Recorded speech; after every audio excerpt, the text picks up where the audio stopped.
5 начина Арсенал да спечели титлата в Англия. Първи – корнерите. За Арсенал това си е половин дуспа. Даже повече от дуспа. Дуспа се изпуска, но при корнерите празно няма. Като малки ни заплашваха, че ако не слушаме, ще отидем въгъла. И играчите на Арсенал искат съдията да ги прати въгъла, за да могат после да пратят топката във вратата. Втори начин – Виктор Гьокереш да вкара поне наполовина толкова често, колкото си оправя прическа. Вярно, че има страхотен здрав косъм, който никога не се е срещал с Head and Shoulders, който ме комплексира здравата, ама какво от това? Трябват голове. Повече вкарвай и по-малко ръка през косата си прокарвай.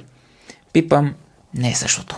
Здравата му завиждам. Трети начин. При 5 поредни втори места автоматично се дава титла за цялостно творчество. С други думи, това е титла спечелена по втори начин. Буквално. Ама не по втория, който Интер са печели титла. Нали? Четвърти начин. Киро Брейка започва работа в клуба. Той ще реши проблемите с многото контузии. Той ще реши всички проблеми в клуба. Футболистите от Салиба до Сака ще разберат как да тренират правилно, как да се хранят правилно. Общо взето Киро Брейка е ключът към титлата в Англия. Пети начин. Двама български братя купуват Арсенал. Тогава нито шейхове ще хванат ръка, нито някакви американски тарикати, които халхабер си нямат от сокър. Моци ще стане шеф, ще докара Игор Тягов в Арсенал, Кабаков ще получава наряд за всеки мач на Арсенал и 14 поредни години титла след титла. Евентуално на 15-та може да секнат, ама може и да не секнат. Ако и вие се сещате за друг начин, пишете в коментарите. А за още футболно съдържание последите Фен Сектор във всички социални мрежи. Ако има коса като на Гьокереш, финал ще бъде къде по-хубав. Но пък мога да правя маска като него.